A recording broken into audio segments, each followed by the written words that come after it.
One and only CMR shopping mall Miyapur లో September 10న గొప్ప ప్రారంభం. ఈ రోజు నాతో పాటు ఉన్న గెస్ట్ గురించి కొంచెం ప్రత్యేకంగా చెప్పాలి. 90s కిడ్స్ బాగా ఇష్టపడతారు, తిట్టుకుంటూ ఇష్టపడ్డారు చాలా మంది. మరి ఆ యాక్టర్ ఎవరో కాదు, భరణి శంకర్ గారు.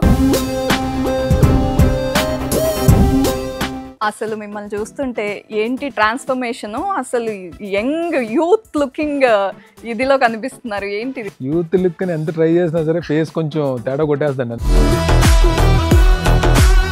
నాగబాబు గారితో మీ జర్నీ చాలా మందికి తెలుసు, మీ ఇద్దరు క్లోజ్ అని తెలుసు. ఆయనలో బాగా నచ్చే విషయం ఏంటి మీకు? ఈజ్ అ ఫైటర్ అండి. ఎవరికైనా ఏ ఇబ్బంది వచ్చినా సరే ఫస్ట్ నేనున్నానని చెప్పి స్ట్రాంగ్ గా నిలబడతారు. ఆయన ఎంత మందికి హెల్ప్ చేశారో, ఎన్ని రకాలకి హెల్ప్ చేశారో, ఏ అమౌంట్స్ హెల్ప్ చేశారో మాకు తెలుసు. భరణి గారు, ఒక్కసారి where you are started, where you are now అని ఆలోచిస్తే ఏమనిపిస్తుంది? కెరీర్ అన్నది 2003లో నేను స్టార్ట్ చేశాను. మా టీవీకి స్టార్ మాకి సత్య అనే సీరియల్ విజ్ఞాన్ రత్తయ్య గారిది. నా మీద నేను ఆర్టిస్ట్ అని చెప్పి కాన్ఫిడెన్స్ డెవలప్ అవడానికి కారణం మాత్రం చీలాసో స్రవంతి. చీలాసో స్రవంతి సీరియల్ మాత్రం నాకు అన్నీ తీసుకొచ్చింది.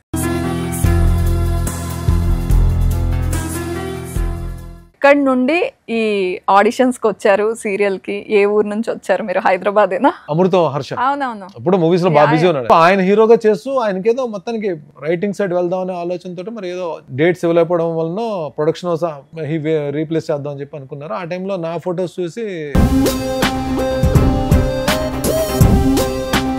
ఇంత వర్క్ వచ్చింది, ఇంత ఫేమ్ వచ్చింది, మళ్ళీ నా కష్టాలు నాకు ఉన్నాయి అంటున్నారు. ఎలాంటి కష్టాలు, ఎందుకు? అసలు ఒక డిసిప్లైన్డ్ లైఫ్ అన్నది లేదండి. సీరియల్స్ లో బిజీగా ఉండి ప్రతి ప్రొడక్షన్ హౌస్ నుంచి కాల్ వచ్చి మనం బిజీగా ఉన్నప్పుడు, ఒక పక్క మూవీస్ కూడా అడపదడప ఒక 2-3 మంత్స్కి ఏదో ఒక మూవీలో క్యారెక్టర్స్ చేస్తూ ఇంత బిజీగా ఉన్నప్పుడు చక్కగా సెట్ చేసుకోవాలి లైఫ్ని. మనం ఏంటంటే వచ్చిన డబ్బులు వచ్చినట్టు ఖర్చు పెట్టేసి తాగి తన్నాలాడి మధ్యలో ఒక ప్రొడక్షన్ హౌస్ చేసి కరెక్ట్గా మంచిగా వెళ్తున్న టైంలో వెళ్ళి వేరే దాంట్లో వేలు పెట్టి, ముగ్గురు పిల్లలు ఉన్న ఒక తల్లికి ఇద్దరు లైఫ్ లో సెటిల్ అయిపోయి ఒకడేమో కిందనుంటే ఏ తల్లికైనా బాధ ఉంటుంది. ఆ కంపారిజన్ లో ఏమవుతుందంటే తనకున్న వీడి సఫరింగ్ చూసి తనకున్న మొత్తం అమౌంట్ అంతా వీడికే పెట్టేస్తారు. ఫాదర్ ఆయన 52 years చనిపోవడం వలన. కానీ ఎప్పుడు ఒక మాట చెప్తూ ఉంటారు మదర్స్, ఇలా చేయనన్నా, ఇలా చేయొద్దు. అట్లా అమ్మ ఏమైనా చెప్తారా మీకు? మదర్ అంటే నీకు చాలా ఇష్టం అని చెప్తావు కదా, బట్ మదర్ గురించి నువ్వేం చేసావు? ఇంత ఆలోచిస్తున్నారు కదా, అమ్మని హ్యాపీ చేయాలంటే ఇది చెయ్యాలి అని ఏమన్నా ఉందా? 100% అండి. అన్ని వింటుంటే బిగ్ బాస్ కి వెళ్తున్నారు అనేది కూడా మాకు తెలిసింది. ఎవరు చెప్పారు? కాదు, బిగ్ బాస్ కి వెళ్ళేటప్పుడు ఇన్ని ప్రాజెక్ట్స్ ఎలా మేనేజ్ చేస్తారు? అయిపోయి కదా, చెప్పాను డబ్బింగ్స్ అన్ని అయిపోయి కదా. అయిపోయాయా? ఒక్క సంబరాలు ఇటు కట్టి ఒకటే నేను వాళ్ళకి ఇన్ఫార్మ్ చేశాను. నేను అర్రే చెప్పేశాను మీకు ఇండైరెక్ట్ గా బిగ్ బాస్ కి వెళ్తున్నట్టు. వెల్కమ్ టు సుమన్ టీవీ, నేను దీప. ఈరోజు నాతో పాటు ఉన్న గెస్ట్ గురించి కొంచెం ప్రత్యేకంగా చెప్పాలి. ఈయన సీరియల్స్లోనూ ఫేమస్సే, మూవీస్లో కూడా చాలా సక్సెస్ఫుల్గా ముందుకెళ్తున్నారు. రెండు సైమల్టేనియస్గా తీసుకెళ్తున్నారు. అండ్ ఈయనని 90s కిడ్స్ బాగా ఇష్టపడతారు, తిట్టుకుంటూ ఇష్టపడ్డారు చాలామంది. మరి ఆ యాక్టర్ ఎవరో కాదు, భరణి శంకర్ గారు. మాట్లాడేద్దాం ఆయనతో. నమస్తే భరణి శంకర్ గారు. నమస్తే అండి. దీప గారు నమస్తే అండి. అసలు మిమ్మల్ని చూస్తుంటే ఏంటి ట్రాన్స్ఫర్మేషన్, అసలు యంగ్ యూత్ లుకింగ్ ఇదిలో కనిపిస్తున్నారు. ఏంటిది? యూత్ లుక్ ని ఎంత ట్రై చేసినా సరే ఫేస్ కొంచెం తేడా కొట్టేస్తాండి. అంత మనం ఎంత కాపాడుకున్నా సరే. ఒక 3 years నుంచి మాత్రం ఫిట్నెస్ మీద బాగా ఫోకస్ గా నేను అనుకుంటున్నాను. మరి అంటే కొన్ని హ్యాబిట్స్ మనం చేంజ్ చేసుకుని వెళ్తే లైఫ్ ఎక్కడో చేంజ్ అవుతుంది అని చెప్పి గట్టిగా నమ్మకం ఉంది. అది నిజంగానే జరుగుతుంది అలా. సో ఫిట్నెస్ అనేది మాత్రం ఇప్పుడు మెయిన్ మోటో. కాదు, ఇంతకు ముందు కూడా ఎప్పుడు ఫిట్ గానే ఉండేవాళ్ళు. ఫిట్ గా ఉండేవాడు కానీ ఆ బాడీ వెయిట్ కొంచెం అంటే హెల్దీ, అంటే లుక్ కొంచెం సాలిడ్ గా ఉండేవాడిని. బట్ దాని నుంచి ఇప్పుడు లీన్ మాస్, అది అంటే ఈ ఫిట్నెస్ లాంగ్వేజ్ ఒకటి ఉంటుంది, లీన్ మాస్ లోకి కన్వర్ట్ అయిపోయింది. ఏంటి ఇన్స్పిరేషన్? ఎట్లా ఇన్స్పిరేషన్ ఏం లేదండి. మీరు రెగ్యులర్ వర్కౌట్స్, డైట్ మీద కంట్రోల్ ఉంటే బాగుంటుంది, లైఫ్ కూడా బాగుంటుంది, ఎక్కువ కాలం బతకొచ్చు. ఓకే. సో ఫిట్ గా ఉండొచ్చు. ఫిట్ గా ఉంటే హెల్దీ బాడీ ఉన్న వాళ్ళకి హెల్దీ మైండ్ ఉంటుంది. అండ్ మనం హెల్దీగా ఉంటే మన చుట్టూ ఉన్న వాళ్ళందరూ కూడా వాళ్ళు ఇన్స్పైర్ అవుతారు. చాలా మంది ఇన్స్పైర్ చేస్తున్న అవుతారు, మన ఫ్యామిలీ మెంబర్స్ కానీ మన ఫ్రెండ్స్ కానీ. వాళ్ళని కూడా నేను ఒకనే కదండి మా సర్కిల్లో లైక్ ఫస్ట్ అది సార్ నాగబాబు గారి దగ్గర నుంచి ఈ ఫిట్నెస్ అనేది మా అందరికీ అలవాటైంది. ఓకే. చాలా మంది అన్నదానం చేస్తారు, వస్త్రదానం చేస్తారు, ఆయన మాత్రం అందరికీ ఆరోగ్యం దానం చేస్తుంటారు. ఓకే. అంటే ఆయన చెప్తారా ఫిట్ గా ఉండాలి, కొంచెం ఫిట్నెస్ మీద కాన్సన్ట్రేట్ చేయండి అని? అందరికీ చెప్తారు, ఆయన చుట్టూ ఉన్న వాళ్ళందరికీ చెప్తారు. నాగబాబు గారితో మీ జర్నీ చాలా మందికి తెలుసు, మీ ఇద్దరు క్లోజ్ అని తెలుసు. మీరు ఇంకా చాలా మంచి విషయాలు చెప్తున్నారు, ఫిట్నెస్ గురించి చెప్తారు అని. ఆయన బయట వీడియోస్లో కూడా ఎప్పుడు మోటివేటింగ్గా మాట్లాడతారు, చాలా మంచి విషయాలు మెసేజెస్ ఇస్తూ ఉంటారు. మీరు క్లోజ్గా ఉన్నారు కాబట్టి ఆయనలో బాగా నచ్చే విషయం ఏంటి మీకు? ఈజ్ అ ఫైటర్ అండి. అంటే మేము దగ్గర నుండి చూసాం కదా, ఆయన హెల్త్ విషయంలో కానీ బౌన్స్ బ్యాక్ అవ్వడం నా కళ్ళతో నేను చూశాను. నేను చాలా మందికి తెలియని విషయం ఏంటంటే వాళ్ళ తమ్ముడు గారి లాగే, పవన్ కళ్యాణ్ గారి లాగే, చిరంజీవి గారి లాగే ఈయన కూడా హెల్పింగ్ హ్యాండ్. ఎవరికైనా ఏ ఇబ్బంది వచ్చినా సరే ఫస్ట్ నేనున్నానని చెప్పి స్ట్రాంగ్గా నిలబడతారు.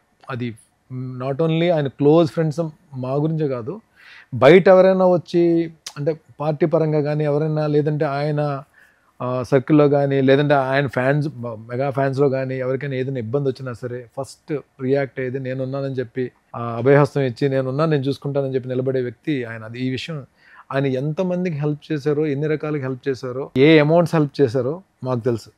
అది చాలా మందికి తెలియదు. అది అంటే this is not the platform to talk all these things, but క్లోజ్గా ఆయనతో మూవ్ అవుతాం కాబట్టి మాకు తెలుసు ఆయన ఎంతమంది ఆయన వలన హెల్ప్ తీసుకున్నారు, ఫైనాన్షియల్గా కానీ అన్ని రకాలుగా హెల్ప్ తీసుకున్న వాళ్ళు ఎంతమంది ఉన్నారో, ఏ రకంగా హెల్ప్ జరిగిందో మాకు తెలుసు. భరణి గారు ఒక్కసారి where you are started, where you are now అని ఆలోచిస్తే ఏమనిపిస్తుంది? కెరీర్ అన్నది 2003లో నేను స్టార్ట్ చేశాను మా టీవీకి, స్టార్ మాకి నిత్య అనే సీరియల్ విజ్ఞాన్ రత్తయ్య గారిది. సో దాని తర్వాత ఈటీవీ, తర్వాత జస్టిల్లో జెమిని, తర్వాత ఆ 3 సీరియల్స్ వరకు కూడా భరణి ఓకే వైజాగ్ నుంచి వచ్చాడు, క్యారెక్టర్స్ గురించి ట్రై చేస్తున్నాడు, లక్కీగా టీవీలో హీరో కింద అయిపోయాడు.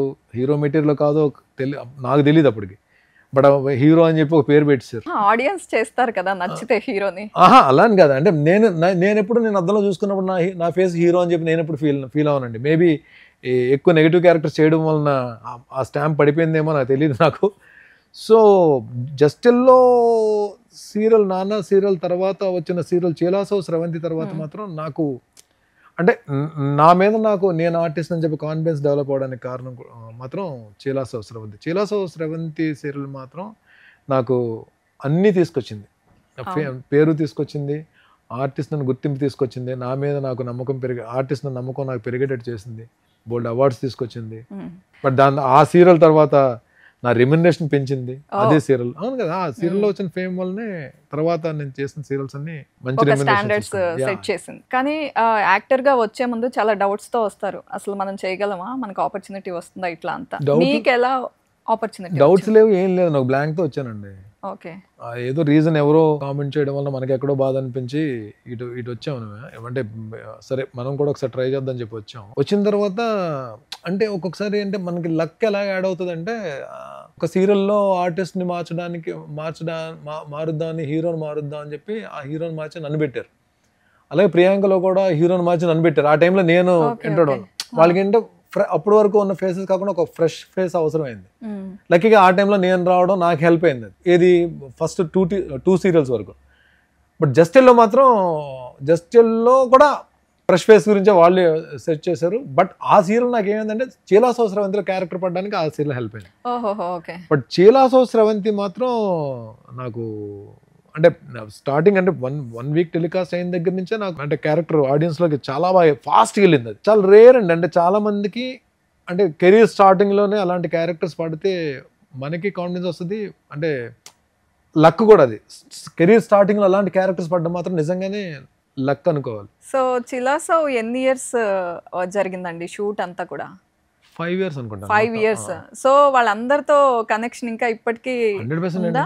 నందు పాజిటివ్ క్యారెక్టర్ ఇప్పటికీ అంటే weekly once 10 days monthly once అయినా మాట్లాడుకుంటుంటాం మేము. శేఖర్, అందులో ఛత్రపతి శేఖర్ ఫ్రెండ్ శశిధర్ అని చెప్పి ఇంకో ఆర్టిస్ట్ ఉన్నాడు, అబ్బాయి నా క్లోజ్ ఫ్రెండ్. హీరోయిన్ మీనా గారు, మనా చౌదరి గారు అయితే ఇంకా నాకు లైక్ సొంత అన్నయ్య లాగా, ఎందుకంటే నాకు లైఫ్ ఇచ్చిన ప్రొడ్యూసర్ కదండి. డెఫినెట్గా పెద్దన్నలాగే నేను చూసుకుంటాను. నేను ఇప్పుడు చౌదరి గారు చాలా సందర్భాల్లో నేను స్టేజ్ మీద కూడా చెప్పాను నాకు లైఫ్ ఇచ్చిన పర్సన్ అని చెప్పి. ఇక్కడ నుండి ఈ ఆడిషన్స్కి వచ్చారు సీరియల్కి. ఏ ఊరు నుంచి వచ్చారు మీరు? హైదరాబాదేనా? కాదండి, నాది వైజాగ్. ఆడిషన్ సీరియల్ వరకు ఆడిషన్స్ ఇవ్వలేదండి. ఓ నేను వెళ్ళి ఏదో అమ్మ వచ్చాను ట్రై చేద్దాం అని చెప్పి నేను హైదరాబాద్ వచ్చి, వైజాగ్ నుంచి హైదరాబాద్ వచ్చి అక్కడ అమీర్పేటలో ఏదో డబ్బింగ్ స్టూడియోలో ఫొటోస్ ఇస్తే ఆ ఫొటోస్ తీసుకున్న వాళ్ళు ఓహోహో ఏం లేదు. అంటే యాక్చువల్లీ మన హర్షవర్ధన్ ఉన్నాడు కదా, అమృతం హర్ష, అప్పుడు మూవీస్ లో బాగా బిజీ ఉన్నాడు. ఇప్పుడు నాకు కూడా మంచి ఫ్రెండ్ ఆయన. సో ఆయన హీరోగా చేస్తూ ఆయనకేదో మొత్తానికి రైటింగ్ సైడ్ వెళ్దాం అనే ఆలోచనతో మరి ఏదో డేట్స్ ఇవ్వలేకపోవడం వలన ప్రొడక్షన్ రీప్లేస్ చేద్దాం అని చెప్పి అనుకున్నారు. ఆ టైంలో నా ఫొటోస్ చూసి కొంచెం రిజెంబ్లెన్స్ ఉందని చెప్పి సరే భరణిని తీసుకుందాం ఈ క్యారెక్టర్ అని చెప్పి వాళ్ళకి కాల్ చేశారు అన్నమాట. అలాగే జర్నీ అలా స్టార్ట్ అయింది. అంటే పెద్ద ఆడిషన్స్ ఇచ్చేసి ఇక్కడికి వచ్చి సినిమా కష్టాలు, అసలు సినిమా కష్టాలు కానీ ఉన్నాయి, కష్టాలు లేవని లేదు. ఈవెన్ బిజీగా ఉన్నా సరే నా కష్టాలు నాకు ఉన్నాయి. బట్ ఆ క్యారెక్టర్స్ కోసం మాత్రం నేను సీరియల్స్ వరకు నేను ఆ కష్టాలు అయితే పడలేదు. చీలాసోత్సవం తర్వాత మాత్రం నేను వెనక్కి తిరిగి చూసుకోలేదు. ఆబ్వియస్లీ కదా. ఓకే, మరి ఇంత వర్క్ వచ్చింది, ఇంత ఫేమ్ వచ్చింది, మళ్ళీ నా కష్టాలు నాకు ఉన్నాయి అంటున్నారు. ఎలాంటి కష్టాలు, ఎందుకు అసలు? ఒక డిసిప్లైన్డ్ లైఫ్ అన్నది లేదండి. ఒక క్రమశిక్షణతో కూడిన జీవితం అయితే కాదు నాది. చదువు అంటే అబవ్ యావరేజ్ కింద ఉండేది, కానీ నాకు వాళ్ళు చెప్పిన మాటలు నాకు సరిగ్గా బుర్రకెక్కేవి కాదు. నా ప్రయారిటీస్ వేరు, నేను ఇదే లైఫ్ అనుకుని ఒక దీంట్లో వెళ్ళేవాడిని. సీరియల్స్ లో బిజీగా ఉండి ప్రతి ప్రొడక్షన్ హౌస్ నుంచి కాల్ వచ్చి మనం బిజీగా ఉన్నప్పుడు, ఒక పక్క మూవీస్ కూడా అడపదడప ఒక 2-3 months ఏదో ఒక మూవీలో క్యారెక్టర్స్ చేస్తూ ఇంత బిజీగా ఉన్నప్పుడు చక్కగా సెట్ చేసుకోవాలి లైఫ్ని. మనం ఏంటంటే వచ్చిన డబ్బులు వచ్చినట్టు ఖర్చు పెట్టేసి తాగి తన్నాలాడి తిరిగి, నేనంటే దీంట్లో నేను ఫ్రెండ్స్ని ఎవరిని, నా ఇండస్ట్రీలో ఉన్న ఫ్రెండ్స్ని ఎవరిని కూడా నేను పాయింట్అవుట్ చేయట్లేదు. ఎందుకంటే ఏ మనిషి సక్సెస్కైనా ఏ మనిషి పతనానికైనా బ్యాడ్ లక్ అని చెప్తారు, లేదంటే నా తలరాత విధిరాత అన్ని అబద్ధాలు, తప్పించుకోవడానికి ఆడే మాటలు, లేదంటే ఫ్రెండ్స్ వల్ల పాడైపోయినా తప్పించుకోవడానికి మాట్లాడే మాటలు తప్ప మనం కింద పడడానికి, సక్సెస్లో పైకి వెళ్ళడానికి మనమే రీజన్. మనం ఇది ఎవరిని దేనికి వేరే కారణం ఉండదు. కారణం చెప్పినా నమ్మకండి మీరు, మనకు మనమే రీజన్ మనం పడడానికి. మన ఆలోచన విధానం ఎప్పుడైతే మన ఆలోచనలు హెల్దీగా ఉంటాయో, మన ఆలోచనలు సక్రమంగా ఉంటాయో, మనం అన్నిటికీ రెస్పెక్ట్ ఇచ్చుకుంటూ మనల్ని మనం ప్రేమించుకుంటూ వెళ్తామో వాళ్ళ లైఫ్ బాగుంటుంది యాక్చువల్గా. అంటే ఒకవేళ నిజంగానే కింద పడినా లెగిచి మళ్ళీ ఫైట్ చేసే ఇది ఉంటుంది. ఇప్పుడు వేరే ఏమిటంటే డబ్బులు దగ్గరికి వచ్చేటప్పటికి ఆ డిసిప్లిన్ లేకపోవడం, మధ్యలో ఒక ప్రొడక్షన్ హౌస్ చేసి డబ్బులు ప్రొడ్యూస్ చేసినట్టున్నారు కదా. ప్రొడ్యూస్ చేశాను. మోటివేట్ చేస్తారా మీరు ప్రొడ్యూస్ చేయండి అని, లేకపోతే మనకే వస్తుందా? ఏ ఉండదండి, ఏ ఉండదు. నా షూటింగ్ నేను చేసుకుని పని చేయొచ్చు కదా, ఇంకా మనకి డబ్బులు ఏవో సంపాదించేద్దాం అని చెప్పి ఎండ్ ఆఫ్ ద డే డబ్బులు ఏదో చేసేసి ఇంకా ఎక్కువ సెకండ్ ఇన్కమ్ సోర్స్ పెట్టుకోవడం తప్పు లేదు. కానీ నీది కాని ప్లేస్ లోకి వెళ్ళి నువ్వు యుద్ధం చేద్దాం అంటే కరెక్ట్ కాదు. అది మనకు వచ్చిన పనే నిజంగానే చెప్తున్నాను. ఐఎమ్ ప్రొడ్యూసర్ గా నేను జీరో అంటే నేను దానికి ఫిట్ కాను, అంత తెలివితేటలు లేవు. మీరు ఏదైనా సీన్ ఇచ్చారు అనుకోండి, నేను డెఫినెట్గా మీ చేతి తిట్టించుకోకుండా అయితే మాత్రం నేను పెర్ఫామ్ చేయగలను. ఇంత చండాలంగా చేసాడు ఏంట్రా బాబు అని అనుకోకుండా నేను చేయగలను. అక్కడ నువ్వు ఫైట్ చేయాలి తప్ప, అక్కడ ఎత్తుక్కోవాలి తప్ప, క్యారెక్టర్లు చేసుకుంటూ వెళ్ళాలి తప్ప, కెరీర్ డెవలప్ చేసుకుని బిల్డ్ చేసుకోవాలి తప్ప, నువ్వు వెళ్ళి కరెక్ట్గా మంచిగా వెళ్తున్న టైంలో వెళ్ళి వేరే దాంట్లో వేలు పెట్టి దెబ్బలు తిని లక్కీగా సార్ నా మంచి అమౌంట్ పోయిందండి. అంటే ఆ టైంలో నాకు అది పెద్ద అమౌంట్. లక్కీగా ఏంటంటే అది పోయిన తర్వాత కూడా నేను ఆర్టిస్ట్గా మళ్ళీ బిజీగా ఉండడం, మళ్ళీ క్యారెక్టర్స్ చేయడం వలన మళ్ళీ కొంచెం పైకి రాగలిగాను కొంచెం. లైఫ్ స్టైల్కి ఏం ప్రాబ్లం లేకుండా ముందుకెళ్ళిపోయింది. లైఫ్ స్టైల్ అంటే నేను మరీ రిచ్ ఉండాలి, నేను అది కూడా అంత లేదండి. నేను అంటే కంఫర్ట్ ఏం లేదు. నేను మా మదర్ చేత తిట్టించుకోకుండా మా మదర్ హ్యాపీగా ఉండేటట్టు నేను ఉండాలని చెప్పి నా ఆలోచన. బట్ అది ఎప్పుడు జరగలేదు. అది ఇప్పుడే నేను ఇంత దీంట్లో కూడా ఏ రోజు కూడా అంటే డెఫినెట్గా ఇప్పుడు ఒక మంచి క్యారెక్టర్ చేసి అందరూ పోడారు అనుకోండి, డెఫినెట్ మా అమ్మ హ్యాపీ ఫీల్ అవుద్ది. కానీ అది కాదు కదా, అది తాత్కాలికం మాత్రమే. అన్ని రకాల ఇప్పుడు ఒక 3 పిల్లలు ఉన్న ఒక తల్లికి 2 లైఫ్లో సెటిల్ అయిపోయి ఇద్దరు ఫైనాన్షియల్గా వెల్ సెటిల్ బాగా పీక్స్లో ఉండి, ఒకడేమో అసలు మరీ అసలు కింద ఉంటే ఏ తల్లికైనా బాధ ఉంటుంది. వీడు కంపేర్ చేసుకుంటుంది కదా, ఇద్దరితో ఈక్వల్గా ఉండాలని చెప్పి ఏ తల్లి అయినా కంపేర్ చేసుకుంటుంది. ఆ కంపారిజన్లో ఏమవుద్దంటే తనకున్న వీడి సఫరింగ్ చూసి తనకున్న ఏదైతే అమౌంట్ ఉందో మొత్తం అమౌంట్ అంతా వీడికే పెట్టేస్తుంది.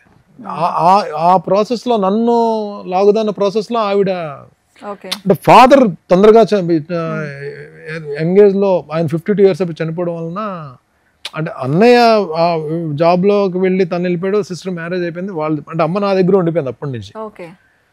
సో ఆ దీంట్లో ఏమైపోయిందంటే మా ఇద్దరికి అంటే మా అమ్మ ఏమో అంటే ఆవిడ పెంపకంలో అసలు ఎక్కడ ఏ తల్లి ఈ భూమి మీద చెడ్డ తల్లి చెడ్డ తండ్రి ఉండరండి. వాళ్ళ పిల్లలు బాగుండాలని కోరుకుంటారు. మనమే ఎదవేషాలు వేసి మనకి ఒళ్ళు కొవ్వెక్కి కొట్టుకొని చేసే పనుల వలన సర్వనాశనం అవుతాం, జీవితాలు పాడు చేసుకుంటాం తప్ప ఏ తల్లిదండ్రులైనా సరే వాళ్ళు పిల్లల భవిష్యత్తు బాగుండాలని కోరుకుంటారు. కానీ అది లేటర్ అని తెలుస్తుంది, మనం ఇన్ని తప్పులు చేసాం కదా, కానీ ఈ పాటికి లేట్ అయిపోతుంది. మనం ముందుకెళ్ళిపోయి ఏజ్ దీంట్లోకి వెళ్ళిపోతాం మనం. అందుకనే అంటే నేను ఈ ఇంటర్వ్యూ ఈ ఒక్కడైతే మనం చెప్తాను, తల్లిదండ్రి వాళ్ళు చెప్పిన మాటల వలన అంటే సూపర్ డూపర్ సక్సెస్ కొడతారో తెలియదు కానీ సేఫ్ జోన్లో అయితే మాత్రం ఉంటారండి. వాళ్ళు సేఫ్ జోన్లో ఉంటారు, అంటే కష్టాలు అయితే ఉండవని నేను నమ్ముతాను. వాళ్ళు ఎంతవరకు సక్సెస్ కొడతారో నాకు తెలియదు కానీ డెఫినెట్గా వాళ్ళు ఏంటంటే వాళ్ళు చెప్పిన మాటలు కానీ పెడచెవిని పెట్టకుండా వెళ్తే మాత్రం లైఫ్ బాగుంటుంది. భరణి గారు, మరి ఇంత దెబ్బ తగిలిన తర్వాత మీకు ఆ డిసిప్లిన్ అనేది ఎప్పుడు వచ్చింది? అంటే ఆ రియలైజేషన్ కానీ లేదు మనం సేఫ్గా ఉండాలి, ప్లాన్ చేసుకోవాలి అని ఎప్పటి నుంచి, ఏ ఇయర్ నుంచి? డబ్బులు కావాలి, డబ్బులు టైట్ అయిపోయాయి. షూటింగ్లు చేసి వస్తున్న డబ్బులు ఏవైతే డెబిట్స్ ఉన్నాయో వాటిని కట్టేస్తుంటాం. మనం ఏదైతే ఇన్కమ్ సోర్స్ ఉందో అది మనం ఎక్కడి నుంచి తీసుకొచ్చామో లేదంటే వేరే పోయిన దాంట్లో డబ్బులు పెడుతుండాలి కదా. మన దగ్గర డబ్బులు ఉండవు, అప్పుడు మనం ఎవరిని అడుగుతామండి? బయట వాళ్ళని అడగలేం కదా. బయట వాళ్ళు కూడా ఎలా అయిపోతుంది, ఆ టైంలో ఆల్రెడీ డబ్బులు పోగొట్టుకున్నాడు వీడు తిరిగిస్తాడు ఇవ్వడం అని చెప్పి ఒక నమ్మకం కూడా ఉండదు, ఎవరిని అడగలేము. సో మన గురించి నిలబడే వాళ్ళు మన బ్లడ్ రిలేషన్ నిలబడతారు. అన్నయ్య కానీ అన్నయ్య చేయాల్సిన సాయం చేశాడు ఆ టైంలో. ఇంకెవరు చేస్తారు? అమ్మ చేస్తుంది. ఇంకా అమ్మనే కదా అడగగలం. ఇమ్మీడియట్గా అడిగే వ్యక్తి ఎవరు? అమ్మనే. ఎవరైనా అమ్మనే అడుగుతారు కదా. అలాగే అమ్మ ఎంత ఇస్తుంది, ఎంతవరకు ఇస్తుంది చెప్పండి? అంతే, వాళ్ళ శక్తి ఉన్నంత వరకు చేస్తారు. మొత్తం ఇచ్చేసింది. మొత్తం ఆవిడకున్నది ఏదో చిన్నప్పటి నుంచి నేను చేసిన ఏదో పనులకి అన్నిటికీ ఆవిడ స్ట్రాంగ్ నిలబడి ఆఖరికి ఆవిడకున్న గోల్డ్ కూడా మొత్తం తీసుకెళ్ళి చేసేసి నా గురించి అలా నిలబడింది. ఇప్పుడు అదే నాకు తాపత్రయం. ఇంత చేసిన తల్లికి నేను ఆనందాన్ని ఇవ్వాలి, సంతోషాన్ని ఇవ్వాలని చెప్పి నాకు విపరీతమైన పిచ్చి ప్రేమ. అమ్మంటే నాకు చాలా అంటే అమ్మంటే ఇష్టం లేని మనుషులు ఎవరు ఉంటారు? బట్ నాకేమైపోయిందంటే ఫాదర్ తర్వాత చనిపోయింది కరెక్ట్గా అంటే ఒక 22 ఏజ్ అప్పుడు ఫాదర్ వెళ్ళిపోవడం వల్ల ఏమందంటే ఇంకా ఏదైనా సరే షేర్ చేసుకోవడానికి అమ్మే ఉండేది. అలాంటి అమ్మని నేను I'm not talking about my brother and my sister. అన్న వాళ్ళని కానీ చెల్లి వాళ్ళని కానీ ఎప్పుడు టెన్షన్స్ లేవు మా అమ్మకి. ఆవిడికి టెన్షన్ అంటే రెండో కొడుకు వల్లనే టెన్షన్. బట్ ఆ టెన్షన్ పెట్టే కొడుకులు అంటేనే ఎక్కువ ఇష్టం ఉంటుంది వాళ్ళకి కూడా. వాళ్ళంటేనే ఎక్కువ ఇష్టం ఉంటుంది. వీళ్ళు ఎప్పుడు మారుతావరా అన్నట్టు ఉంటుంది. మారేనని చెప్పి ఇప్పుడు చెప్తుంది అమ్మ. అంటే ఆవిడకి 100% సంతోషాన్ని ఇవ్వలేకపోయాను కానీ బట్ ఇప్పుడైతే హ్యాపీగానే ఉన్నారు. నా కొడుకు మారాడు, నా కొడుకు ట్రాక్లో పడ్డాడు, తను ఏంటో తను తెలుసుకున్నాడు, చక్కగా తన పని తను చేసుకుంటున్నాడు, బ్యాడ్ హ్యాబిట్స్ అని పక్కన పెట్టేశాడు, మంచి వ్యక్తి దొరికారు, అండర్లో ఉన్నాను, గురువు గైడెన్స్ లో వెళ్తున్నాడు. ఈ నమ్మకంతో కొంచెం హ్యాపీగానే ప్రశాంతంగా ఉంది. బట్ డెఫినెట్ గా అండి నేను I'm ready to do anything for my mom. కానీ ఎప్పుడు ఒక మాట చెప్తుంటారు మదర్స్, ఇలా చేయనన్నా ఇలా చేయొద్దు, అట్లా అమ్మ ఏమైనా చెప్తారా మీకు? ఇష్టం ఉంది అని చెప్పడం కరెక్ట్ కాదు. ఆ ఇష్టం కూడా నువ్వేం చేసావు? నీ తల్లికి నువ్వు భరణి అంటే ఇష్టం కాబట్టి తల్లి చేసేసింది, చేయాల్సిందంతా చేసేసింది, ఇంకా తల్లికి చేయడానికి ఏం లేదు వయసులో. బట్ నీ మదర్ అంటే నీకు చాలా ఇష్టం అని చెప్తావు కదా, బట్ మదర్ గురించి నువ్వేం చేసావు? నీ ఇష్టం వరకు ఉంచు, అది చేయాల్సిన బాధ్యత ఇప్పుడు ఉంది నీకు. లేకపోతే ఇంకా నన్ను నేను మోసం చేసుకున్నట్టు అవుతుంది, నన్ను నేను చీట్ చేసుకున్నట్టు అవుతుంది. ఇంత ఆలోచిస్తున్నారు కదా, అమ్మని హ్యాపీ చేయాలంటే ఇది చెయ్యాలి అని ఏమన్నా ఉందా మీకు? 100% అండి. I don't want to reveal here. ఆవిడకి ఒక చిన్న కోరికలు ఉన్నాయి, చిన్నవి కోరికలు ఉన్నాయి. That I have to fulfil. 100% I will fulfil చేస్తాను నేను పక్కా. రేపు అనే రోజున నేను ధైర్యంగా మా అమ్మని చూసి అమ్మ ఎదుగో అమ్మా నేను చేశానమ్మా అని చెప్పుకున్న రోజు డెఫినెట్గా దగ్గరలోనే ఉందని చెప్పి నేను అనుకుంటున్నాను. నేను అది కాన్ఫిడెన్స్ అయితే ఉంది నాకు. భరణి గారు, చాలా మంది సీరియల్స్ చేస్తే మూవీస్ లో ఛాన్స్ రాదంటారు, మూవీస్లో తీసుకోరంటారు, కానీ మీరు సైమల్టేనియస్గా అది చేశారు ఇది చేశారు, బోల్డ్ అని మూవీస్ పెద్ద పెద్ద హీరోస్తో చేశారు, మంచి మంచి డైరెక్టర్స్తో చేశారు. సో మీరు ఏమంటారు, నిజంగా సీరియల్స్ చేస్తే మూవీస్ కష్టమా? మరి మీకేమనిపిస్తుంది నన్ను చూస్తే? మరి నేనే చేశానని చెప్తున్నారు కదా. అదే మీరు ఒక్కరున్నారు అంటే రాని ఆపర్చునిటీస్ రాకుండా వెనకబడిన వాళ్ళు చాలా మంది ఉన్నారు, అందుకని అడుగుతున్నా. ఈజీగా ఏం రాలేదండి. ఇప్పుడు బాహుబలిలో నేను చేసిన క్యారెక్టర్ నేను ఆడిషన్ ఇచ్చాను ఆయనకి. ఆల్రెడీ సార్కి, రాజమౌళి సార్కి నేను ఎలా ఆడిషన్ ఇచ్చాను అంటే యమదొంగలో చేసినా సరే యమదొంగ వరకు వెళ్ళడానికి ఏంటంటే నాకు రాజీవ్ కనకాల గారు ఆయన హెల్ప్ చేశారు. ఓహో. అంటే ఆ టైంలో టైం లేదు, ఒక 2 days లో ఒక 4 క్యారెక్టర్లు ఎంటర్ అవ్వాలి. ఈయన రాజీవ్ కనకాల అన్న ఇంద్రుడి క్యారెక్టర్ చేస్తున్నారు, ఒక మిగిలిన వాయుదేవుడు, అగ్నిదేవుడు, ఈ క్యారెక్టర్స్కి 4 ఫెమిలియర్ ఫేసెస్ కావాలి. అప్పుడు మేము టీవీలో పీక్స్ ఉన్నాం కాబట్టి లక్కీగా ఆయన రాజీవ్ కాల్, మేము క్రికెట్ అది ఆడేవాళ్ళం. ఆ పరిస్థితులు పిలిచారు. అంటే రాజమౌళి గారి దగ్గరికి వెళ్ళడానికి మాకు ఒక సులువైన మార్గం దొరికేసింది. సో అలాగని భరణి ఏదో క్యారెక్టర్ చేసాడు యమదొంగలు అని చెప్పి ఆయన క్యారెక్టర్ ఇవ్వాల, ఆయన పిలిపించారు. ఒక మార్తాండవర్మ క్యారెక్టర్కి ఆయన అప్పటికే సార్ రాజమౌళి గారు ఒక 10 మందినో 15 మంది ఆడిషన్స్ అయ్యాయి. అంటే ఏంటి ఆ గెటప్ అంతా వేసి డైలాగ్ చెప్పించి చూస్తారా? ఏం లేదండి, వెళ్ళిన వెంటనే 2 పేపర్లు ఇచ్చారండి. ఒకటి తెలుగు డైలాగ్, ఒకటి తమిళ డైలాగ్. చాలా పెద్ద డైలాగ్, 1.5 పేజీ డైలాగ్స్ రెండుని. 1.5 page dialogue Telugu, 1.5 page dialogue Tamil. కాకపోతే చిన్న మనకి ఇప్పుడు అప్పటికే ఆయన సక్సెస్ఫుల్ డైరెక్టర్ కదండి, అన్ని హిట్లు కొట్టేసాను. బాహుబలి టైంకి ముందుకి అన్ని హిట్స్ కదా. చిన్న ఎవరైనా ఆడిషన్ ఇవ్వడానికి వెళ్ళినప్పుడు భయం అన్నది తీసి పక్కన పెడితే ఒక చిన్న కంగారు ఉంటుంది. ప్లస్ ఏంటంటే సెలెక్ట్ అవుతాము అవ్వమా, పెద్ద సినిమా, ఈ ఆలోచనలు ఉంటాయి కదా. దీంతో ఈ ఆలోచనతోనే ఇలా అక్కడ తప్పులు చేస్తాం మనం. ఆ కాన్ఫిడెన్స్ కానీ తగ్గిపోయిందంటే.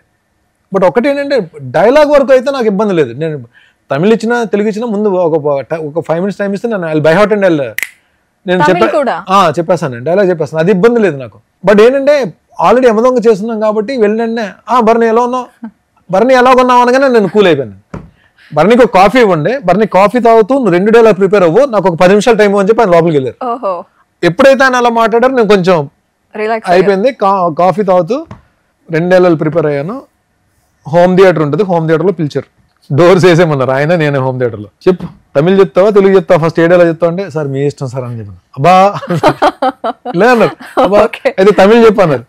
చెప్పాను, తమిళ్లో డైలాగ్ చెప్పాను, సరే తెలుగులో డైలాగ్ చెప్పాను. ఒక చిన్న కరెక్షన్ చెప్పారు, అంటే లైక్ నిలబడే పోస్చర్స్ అవి కొన్ని చిన్న కరెక్షన్స్ చెప్పారు. నేను ఇంకా అలా చూస్తున్నాను. బర్ని నువ్వు బయటికి వెళ్తే మేనేజర్ ఎవరు అంటారు, నీకు అడ్వాన్స్ చెక్ ఇస్తారు, తీసుకుని వెళ్ళు అని చెప్పాను. ఓహో.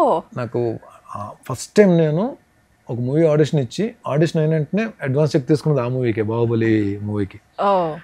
అంటే అవి మనకి కాన్ఫిడెన్స్ పెంచుతాయి మనకి. ఆయన దగ్గర ఆడిషన్ ఇచ్చి క్యారెక్టర్ అంటే it's not a small character అండి. నేను అది చాలా పెద్ద ఎపిసోడ్. అంటే నా డెత్ నుంచి సినిమా టేక్ ఆఫ్ అందుకుంటుంది. 2 పిల్లల్ని రమ్యకృష్ణ గారు కూర్చోబెట్టి, అందులో నేను చేసిన కాంబో రమ్యకృష్ణ గారు, నాజర్ గారు, సత్యరాజ్ గారు, ఒక 500 మంది వెనక జూనియర్ ఆర్టిస్టులు, ఒక 3 to 4 crores worth of set. ఈ సెటప్లో చేసిన క్యారెక్టర్. బట్ అంటే అదే అండ, బాహుబలి గోపాల చేసిన తర్వాత టీవీస్లో ఎలాగ బ్రేక్ వచ్చిందో, బాహుబలి గోపాల తర్వాత అంటే నేనేదో అద్భుతం చేశాను, ఎరగదీసే పెర్ఫార్మెన్స్ చేస్తానని చెప్పి నేను అనుకోను. బట్ ఒక పెద్ద సినిమాల్లో అంటే రికగ్నైజ్డ్ క్యారెక్టర్స్ చేశాను కాబట్టి అందుకుంటుంది, మంచిగా వెళ్తుంది కెరీర్ అనుకున్నా. బట్ అంత జరగల. బట్ అది చేసినా సరే, గోపాల చేసినా సరే, నా సీరియల్స్ నేను చేసుకుంటూ వెళ్తున్నా. బట్ అడప 2-3 months ఏదో క్యారెక్టర్స్ ఉంటే చేసుకుంటూ వెళ్తున్నా. బట్ 2020లో ఎప్పుడైతే ఇంకా నాకు అన్ని వేరే వర్క్స్ ఇవన్నీ ఉండడం వల్ల నేను ఎప్పుడైతే సీరియల్స్ మానేసానో అప్పుడు I started focusing on total web series and movies. ఈ వెబ్ సిరీస్ అనేది స్టార్ట్ అయిన తర్వాత ఏదో ప్రతి ఆర్టిస్ట్ కి ఏదో క్యారెక్టర్ వస్తూనే ఉంది. అది అంటే ఇప్పుడు ఎవరు అంటే అంత ఖాళీగా లేరు, కొంచెం వాళ్ళకి ఇన్కమ్ సోర్స్ అనేది దొరుకుతుంది ఆర్టిస్టులకి. సో మూవీస్ చేశారు, సీరియల్స్ చేశారు, కానీ మీకు ఏది హార్ట్ కి దగ్గరగా ఉంటుంది? సీరియల్స్ అండి. టీవీ అంతే కదండి. నాకు ఇక్కడ ఏముందండి, వైజాగ్ నుంచి బట్టలు సర్దుకొని వచ్చిన తర్వాత ఎవరు తెలుసండి, ఎవరు తెలియదు కదండి. టీవీయే కదా నన్ను చాలా మందికి పరిచయం చేసింది, మీకు చాలా మంది టీవీ నన్ను హక్కుని చేర్చుకుంది. ఇంకా ఇలా ఉండి యుద్ధం చేయగలుగుతున్నాం అంటే దానికి కారణం టీవీయే. ఆ టీవీ మనకున్న ఇచ్చిన క్యారెక్టర్స్ కానీ ఎక్కువ అంటే అన్ని సంవత్సరాలు ఎక్కడ గ్యాప్ లేకుండా చేయడానికి కారణం కానీ మనకు కొంచెం ఎంతో కొంత కాన్ఫిడెన్స్ ఉండడం. ఈవెన్ పెద్ద డైరెక్టర్స్కి దగ్గరికి వెళ్ళడానికి ఆ డోర్స్ ఓపెన్ అయింది కూడా టీవీ. గోపాల గోపాల యాక్ట్ చేస్తున్నాను ఈ మూవీలో నేను ఉంటాను అండ్ పవన్ కళ్యాణ్ గారికి దగ్గరగా ఉంటాను అని తెలిసినప్పుడు మీ ఫీలింగ్ ఏంటి? గోపాల గోపాల నాకు ఆల్ ఆఫ్ సడన్ కాల్ అండి అప్పుడు, ఎందుకంటే సీతామహాలక్ష్మి చేస్తున్నాం స్టార్ మాలో.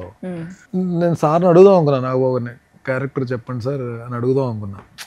గోపాల గోపాల స్టార్ట్ అవుతుంది కదా అని చెప్పి నేను కామ్గా ఉండిపోయా. బట్ లక్కీగా ఆ సీరియల్కి రైటర్ సాయి మాధవ్ గారు, బుర్రా సాయి మాధవ్ గారు. అప్పుడు గోపాల గోపాలకి ఆయన రైటరు, మా సీరియల్ కూడా ఆయన రైటర్. ఒక క్యారెక్టర్ గురించి డిస్కషన్ జరుగుతున్నప్పుడు డైరెక్టర్ గారితో ఈ మన సాయి మాధవ్ గారు పాపం నాకు ఒక మాట సాయం చేశారు. భరణి అండి మా దాంట్లో చేస్తున్నాడు, బాగా చేస్తాడు అని చెప్పండి, పిలిపించండి అని చెప్పండి నన్ను రామారెడ్డి స్టూడియో పిలిపించారు. అప్పుడు నాది ఫోటోషూట్ అయిన వెంటనే రామారెడ్డి గారు వస్తున్నారు, రామారెడ్డి గారు సురేష్ బాబు గారు ఇద్దరు వస్తున్నారు. సో డైరెక్టర్ గారు సురేష్ బాబు గారికి పరిచయం చేశారు, ఆ భూపాల్ క్యారెక్టర్ భరణి చేస్తానని చెప్పండి. ఆయన చూసి ఓకే గుడ్ గుడ్ అని చెప్పాను, అంతే. ఇలా అన్నారు, ఆ క్యారెక్టర్ చేస్తున్నాడండి అని చెప్పి ఫోటోషూట్ చేసి సెలెక్టెడ్ అంతే. చాలా మంచి క్యారెక్టర్ అండి, అంటే టోటల్ విలన్ తో ట్రావెల్ అయ్యి క్యారెక్టర్ క్లైమాక్స్ లో మారుతుంది, క్యారెక్టర్ చేంజ్ అవుతుంది. చాలా పెద్ద బ్రేక్ వచ్చేస్తా అనుకున్నానండి. కాదండి, అంత పెద్ద సినిమా, ఇద్దరు మెయిన్ వెంకటేష్ గారు పవన్ కళ్యాణ్ గారు ఇద్దరు మెయిన్ హీరోలు. సినిమా కూడా మంచి హిట్, మంచి టాక్ వచ్చింది. సో బ్రేక్ వస్తుంది అనుకున్నాం కానీ రాలేదు. ఎందుకు ఇలా అవుతుంది అంటే పెద్దవాళ్ళు ఉండడం వల్ల మాస్క్ అవుతుందా అది ఒక క్యారెక్టర్ చేసిన వాళ్ళకి? అలాగే నేను లేదండి, ఇంకా మన ప్రయత్నం లోపమే, ఎక్కడో నా ప్రయత్నం లోపమే, ఎక్కడో నేను సరిగ్గా ఇంకా ఫిట్ అవ్వట్లేదు, నేను ఫిట్ అయ్యే క్యారెక్టర్స్ ఇంకా నాకు రావట్లేదు.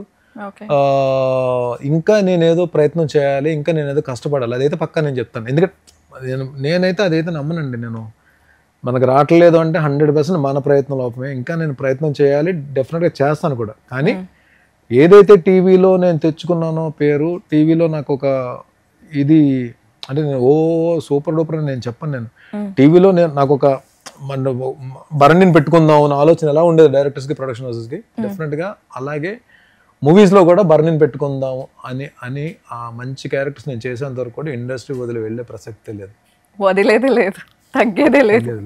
ఓకే, పవన్ కళ్యాణ్ గారితో జర్నీ ఉంది కదా, సో ఆయనని కాదు జనరల్గా ఒక గ్రేట్ పర్సనాలిటీ పక్కన ఉన్నప్పుడు కొన్ని విషయాలు నేర్చుకుంటాం. సో పవన్ కళ్యాణ్ గారిలో మీకు నచ్చింది ఏంటి, ఆయన నుంచి ఏం నేర్చుకున్నారు? పవన్ కళ్యాణ్ గారితో నాకు నిజంగా ఎక్కువ ర్యాపలేదండి. అంటే లొకేషన్లో కూడా గోపాల గోపాల లొకేషన్లో కూడా ఒక్క చేజింగ్ సీన్లోనే నేను ఆయన చేస్తుంటాను వెంకటేష్ గారిని వచ్చి ఈయన సేవ్ చేసి బైక్ మీద తీసుకెళ్ళిపోతారు. ఆ 2-3 డేసే నాకు అంటే క్యారవాన్ నాకు అంటే ఒక మాట చెప్పాలంటే చిరంజీవి గారి దగ్గర అంటే నేను బాగానే మాట్లాడతాను, ఇలాంటి ఆయన పిలిచినండి పాపం ఆయన నన్ను ఆయన భరణి అని తెలిసినా సరే సీరియల్లో క్యారెక్టర్ తో పిలుస్తారు గోపాల్ అని చెప్పి, సీతామహాలక్ష్మి గోపాల్ అంటే ఆయన ఇక్కడ పవన్ కళ్యాణ్ గారి దగ్గరకు వచ్చేటప్పుడు ఎందుకో నాకు ఒక తెలియని చిన్న ఏమో గౌరవంతో కూడిన భక్తితో కూడిన ఏదో సంథింగ్ అంటే పక్కకి వెళ్ళిపోతాం. నిజంగా అంటే వెళ్తాను నాతో నాగబాబు గారితో వెళ్తున్నప్పుడు కూడా ఆయన వచ్చినప్పుడు కొంచెం నేను పక్కకి వెళ్ళిపోతాం మేము వై అన్నసరించి. బట్ భీమ్లా నాయక్ లొకేషన్కి వెళ్ళినప్పుడు మాత్రం ఆయన మళ్ళీ పిలిచి నాగబాబు చెప్పిన వెంటనే ఆర్టిస్ట్ మేము గోపాల చేశారు కదా అని చెప్పి ఆయన వద్దామా అని చెప్పి పిలిచినంటే ఇద్దరం కలిసి ఫోటో దిగాం. సో నెక్స్ట్ ఏ మూవీస్ చేస్తున్నారు, ఎన్ని ప్రాజెక్ట్స్ లో ఉన్నారు? Don't think all big characters, పెద్ద క్యారెక్టర్లను చెప్పి ఇలా గొప్పగా నేను చెప్పను. నేను ఏవో చిన్న క్యారెక్టర్లు చేసుకుంటూ వెళ్తున్నాను, బట్ పెద్ద క్యారెక్టర్లు అయితే ఫ్యూచర్ లో చేస్తాను డెఫినెట్ గా. కాదండి, అఖండ 2లో మీరు కనిపించబోతున్నారు, మంచి సీన్ ఉంది మీకు అని నేను విన్నాను, నిజమా కాదా? అఖండ 2లో ఒక రీజనబుల్ క్యారెక్టర్, ఆయన బాలయ్య గారితో మంచి యాక్షన్ సీక్వెన్స్ ఉంటుంది. మాస్ జాతర అండి, మాస్ జాతరలో ఒక ఇంపార్టెంట్ ఎపిసోడ్ ఉంటుంది. అఖండ 2 మంచి సీక్వెన్స్ ఉంటుంది. విశ్వంబరలో కూడా మెయిన్ స్లాట్ లో ఉంటుంది క్యారెక్టర్. సంబరాలు ఏటిగట్టు సాయిధరం దత్, అది కూడా రీజనబుల్ క్యారెక్టర్. సంజయ్ దత్ గారి కాంబోలో ఉంటుంది. అది నాకు చాలా ఇష్టం, నా ఫేవరెట్ ఆర్టిస్ట్ అయినా ఆయన కాంబోలో ఉంటుంది. ఈ 4 అప్కమింగ్ మూవీస్ అంటే నేను ఆల్రెడీ కమిట్ అయిపోయాను. ఈ 3 డబ్బింగ్ చెప్పేసాను, ఫినిష్ చేస్తాను. ఇది మాస్ జాతర, అఖండ 2, విశ్వంబర డబ్బింగ్ ఫినిష్డ్. సంబరాలు ఏటిగట్టు ఇంకో 2-3 డేస్ బ్యాలెన్స్ వర్క్ ఉంది టు ఫినిష్. ఓకే, మరి బాలకృష్ణ గారితో జర్నీ అంటే మ్యాచ్ చేయలేం, అదే నెక్స్ట్ లెవెల్ ఎనర్జీ ట్రాన్స్ఫార్మర్. ఆ ఎనర్జీని మ్యాచ్ చేయడం ఎవరి వల్ల కాదండి, ఎవరి తరం కాదు. ఆయన అంతే, ఆయన సూపర్. ఎనర్జీనా సెట్ లో ఆయనే ఎనర్జీ, మనం అంటే ఆయన సినిమాలు ఇప్పుడు మీకు మిగిలిన సినిమాలు వేరు, బాలయ్య గారు బోయపాటి గారు కాంబో అనేటువంటి ఆ సినిమా వేరు. ఆ వైబే, లొకేషన్ లో వైబే వెరైటీ ఉంటది, అంటే ఎనర్జీ ఫుల్ ఉంటది. డైలాగ్స్ కానీ నన్ను కొట్టి ఆయన చెప్తున్న డైలాగ్స్ నాకు ఇప్పటికీ గుర్తున్నాయి. ఇప్పుడు నేను చెప్పకూడదు, అది అంటే కరెక్ట్ కాదు, ఇది ప్లాట్ఫామ్ కాదు. అసలు ఆయన మెమరీ పవర్ కానీ ఆయన ఇన్వాల్వ్మెంట్ కానీ అసలు అద్భుతం అండి బాబు. నిజంగానే లొకేషన్లోనే ఆయన కొట్టి మనకి డైలాగ్ చెప్తుంటే విత్ బ్యాక్గ్రౌండ్ స్కోర్ మనకి వినబడుతుంటది, ఆయన నడిచి వస్తుంటే అలా ఉంటుంది ఆయన. ప్లస్ ఇంకోటి ఏంటంటే ఒక మనం చేస్తున్నాము చేయగలుగుతున్నాం అని చెప్పి అనిపిస్తే మాత్రం ఒక కంఫర్ట్ జోన్ ఏర్పడుతుంది ఆయన దగ్గర. అంటే చాలా అంత మంచిగా మాట్లాడతారంటే అంత మంచిగా మాట్లాడతారు.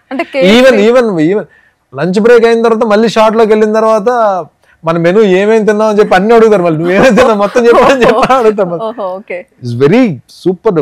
అంటే నాకైతే ఐఎమ్ వెరీ కంఫర్ట్ విత్, అంటే అసలు ఎక్కడ ఇంత కూడా లేకుండా ఉంది. కానీ బాలకృష్ణ గారు ఎప్పుడు ఎక్కువ క్యారవాన్ లో ఉండరు, బయటే ఉంటారు, ఆయన అందరితో పాటు ఉంటారు, అదంతా చెప్తుంటారు.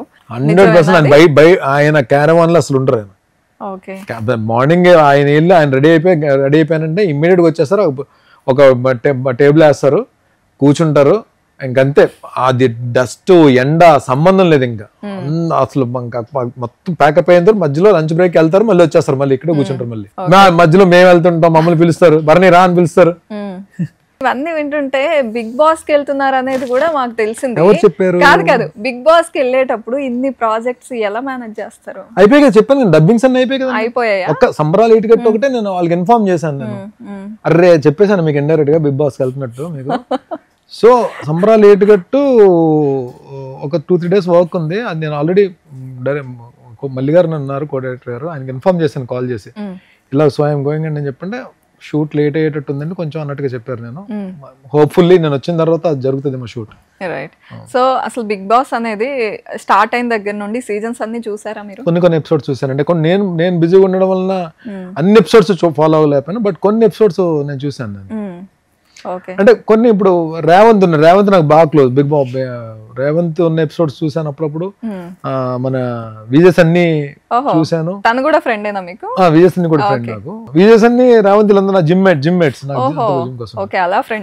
సిప్పిల్ గంజ్ కూడా రాహుల్ కూడా నా జిమ్ కి వస్తుంటారు, అందరం కలిసి ఒకటే జిమ్ లో ఉంటాం. బట్ అప్పుడు ఆ బిగ్ బాస్ సీజన్ రాహుల్ చేసిన విన్నర్ అయినప్పుడు మాత్రం అప్పుడు నా రాహుల్ పరిచయం లేదు, రీసెంట్ గా ఈ మధ్యన పరిచయం అయ్యారు వీళ్ళంతా. సో ఇంతమందిని ఒకరేమో గెలిచారు, గెలుపు అంచుల దాకా వెళ్ళిన వాళ్ళు కొంతమంది. సో వాళ్ళందరి దగ్గర నుంచి ఏమన్నా అడిగారా? ఏమండి ఎవరికి కాల్ చేయలేదండి. జిమ్ లో కొంతమంది కలిసినప్పుడు ఈ బయట న్యూస్లు చూసి, బయట సోషల్ మీడియాలో న్యూస్లు చూసి వెళ్తున్నావా అని చెప్పంటే వెళ్తున్నావా అని అడిగితే ఇలాగండం లేదా ఇలాగండం ఇలా ఏం చెప్పాలో తెలియని పరిస్థితి. అంటే ఎవరికి చెప్పకూడదు కదా వెళ్ళేంత వరకు, అందుకని చెప్పలేదు.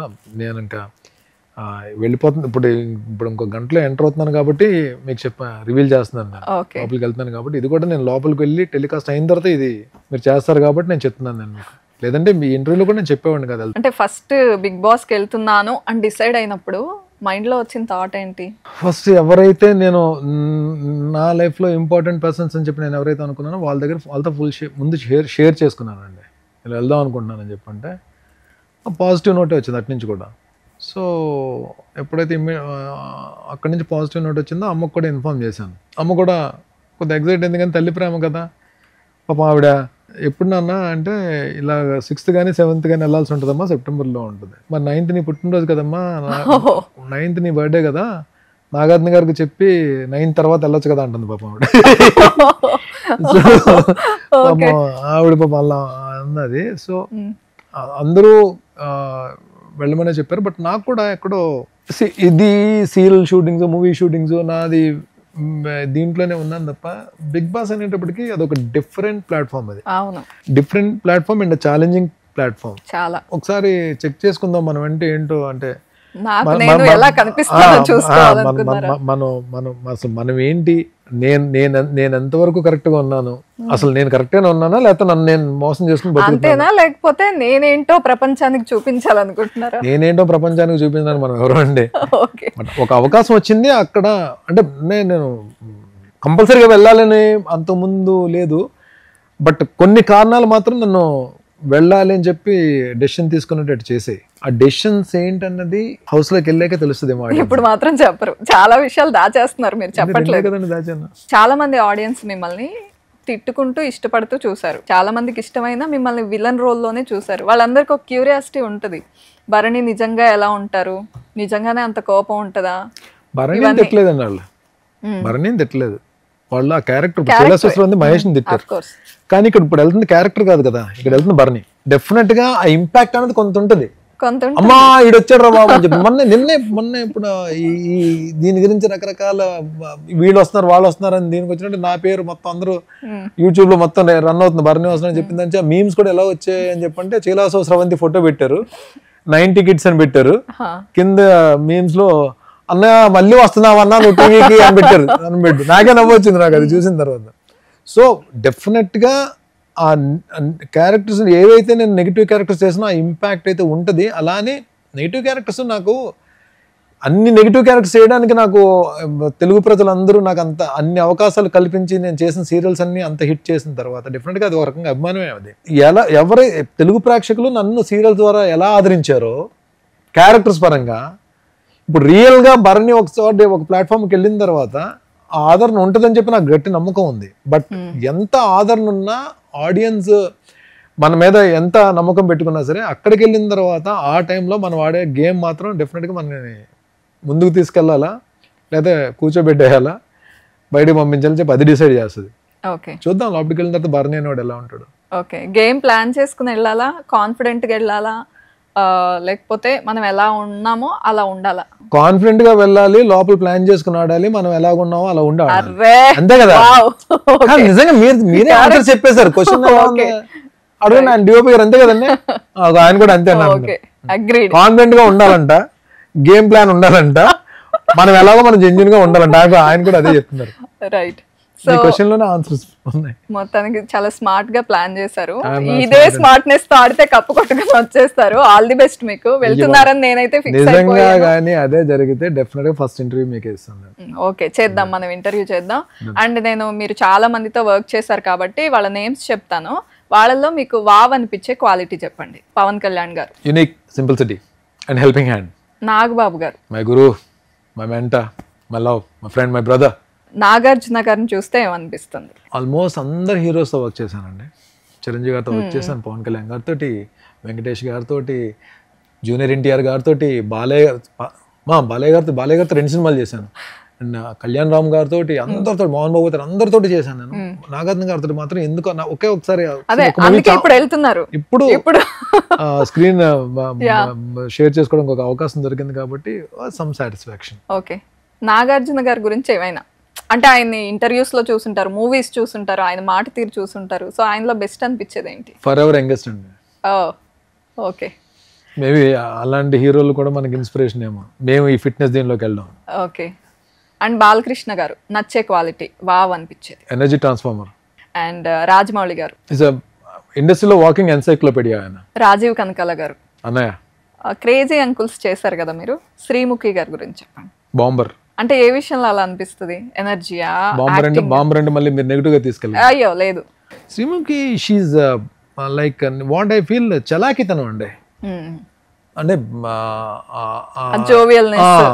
చలాకీగా అంటే తన ప్రెజెన్స్ ఆఫ్ మైండ్ కానీ తను ప్రెజెంట్ చేసుకునేది మాత్రం చాలా ఎనర్జీ తోటి ఉంటుంది, చలాకీతనం ఉంటుంది. ఓకే, డైరెక్టర్ బాబీ గారు, ఆయన ఫస్ట్ చెప్పాలంటే అంటే బ్రదర్ అని పిలుస్తారు కాబట్టి చెప్పాలి. బట్ ఆయన కష్టపడి పైకి వచ్చిన వ్యక్తి, అంటే వర్క్ హార్డ్ డైరెక్టర్, అండ్ డెఫినెట్గా సక్సెస్ రేట్ కూడా ఆయనది బాగుంది కూడా. ఆయన కూడా అంటే బాగా ఒక యూనిక్ క్వాలిటీ మీకు తెలిసింది చెప్పండి, మీకు నచ్చే క్వాలిటీ చెప్పండి. నన్ను బ్రదర్గా ట్రీట్ చేస్తారు. ఓకే, మీకు ఇంపార్టెన్స్ ఇవ్వడం అదంతా మీకు నచ్చుతుంది. బోయపాటి గారు, డైనమిక్. Very nice. ఫైనల్ గా ఒకటి చెప్పండి, మెగా ఫ్యామిలీ కాకుండా సినిమా ఇండస్ట్రీలో మీకు బాగా నచ్చే హీరో ఎవరు? ఇంకొకటి, బిగ్ బాస్ గురించి ఏం చెప్తారు? ఆ గేమ్ షో గురించి, ఆ రియాలిటీ షో గురించి. The platform with so many emotions in different characters. Okay, one of the character గా మిమ్మల్ని చూడబోతున్నాం in an hour. Thank you so much for your time Bharani garu. And thank you so much for your time also. అంటే నేను నిజంగానే నాకు time లేదు, నేను పరిగెడుతున్నాను. నేను సరే మీరు నాకు సపోర్ట్ చేసి లోపలికి వెళ్ళిన తర్వాత నా గేమ్ బాగుండేటట్టయితే మీరందరూ నాకు సపోర్ట్ చేయాలి. డెఫినెట్లీ సుమన్ టీవీ తరపున నేను బిగ్ బాస్ ప్రేక్షకులందరికీ కూడా, బిగ్ బాస్ ని చూసే ప్రేక్షకులందరికీ కూడా సుమన్ టీవీ తరపున నేను ఒక రిక్వెస్ట్ చేస్తున్నాను. నా గేమ్ మీకు నచ్చినట్టయితే నేను జెన్యున్గా ఆడడానికి ట్రై చేస్తాను. కానీ ఎంత జెన్యున్గా ఆడినా సరే అక్కడికి వెళ్ళిన తర్వాత చాలా క్యారెక్టర్స్ తోటి మనం ట్రావెల్ అవ్వాలి, చాలా క్యారెక్టర్స్ మనం ఫేస్ చేయాలి. కాబట్టి ఆ టైంకి నేను ఎలా ఉంటానో ఏంటో నాకు తెలియదు. బట్ స్టిల్ నేను అలా ఉండడానికి నేను ప్రయత్నించి నేను I try to give my best. ఒకవేళ నేను ఆడే గేమ్ నచ్చేటట్టయితే మాత్రం మీరు దయచేసి నన్ను ఎంకరేజ్ చేయండి, హెల్ప్ చేయండి, సపోర్ట్ చేయండి please. All the best Bharani garu. Thank you so much. Thank you so much. Thank you so much. Suman టీవీలో మీ పర్సనల్ అండ్ బిజినెస్ ప్రమోషన్స్ కోసం కింది నెంబర్కి కాంటాక్ట్ చేయండి.